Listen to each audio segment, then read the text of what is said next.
Hola, sóc el Jordi, tinc 49 anys, sóc llicenciat en física, sóc meteoròleg. Jo des de petitet em vaig enamorar de la neu, em vaig enamorar de la meteorologia i de fet sóc meteoròleg professional.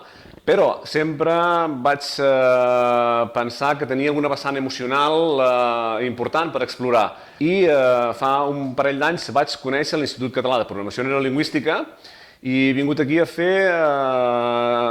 aprofundir en la programació neurolingüística i en el creixement personal. I crec que és un excel·lent lloc on poder desenvolupar-te com a persona, com a ésser humà i desenvolupar eines i coneixements que et puguin portar a desenvolupar-te millor amb el món i amb tu mateix.